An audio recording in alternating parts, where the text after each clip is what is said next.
বিরোধীদের হুমকি, হুঁশিয়ারি তৃণমূলের। বিজেপি কর্মীদেরকে হুমকি তৃণমূল নেতার। বিজেপির দলীয় পতাকা বাতলে ছবি তুলে রাখার হুমকি দিচ্ছে সবঙ্গে তৃণমূল নেতা জয়দেব পাল। মানে এই হুমকি, হুঁশিয়ারি এগুলো যেন থামার কোনো রকম ভাবে না মানলে। বিধানসভা নির্বাচনের দিনক্ষণ এখনো পর্যন্ত ঘোষণা হয়নি, কিন্তু তারপর দেখতে পাই তার আগে থেকেই একাধিক জায়গা ঠিক একই ছবি বারবার সামনে আসছে। হুমকি, হুঁশিয়ারি, কোনো কিছু যেন লাগাম নেই। ফের বিরোধীদের হুমকি, হুঁশিয়ারি তৃণমূল নেতার। বিজেপি কর্মীদেরকে হুমকি দিয়েছেন তৃণমূল নেতা।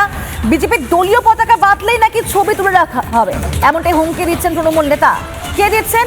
সবঙ্গে তৃণমূল নেতা জয়দেব পাল। তিনি এমনটাই হুমকি দিয়ে রাখলেন তার কর্মী সমর্থকদের। তারা মাথায় শুধু রাখবেন, আমাদের সমস্ত তৃণমূল কংগ্রেসের নেতা কর্মীদের, পঞ্চায়েতদেরকে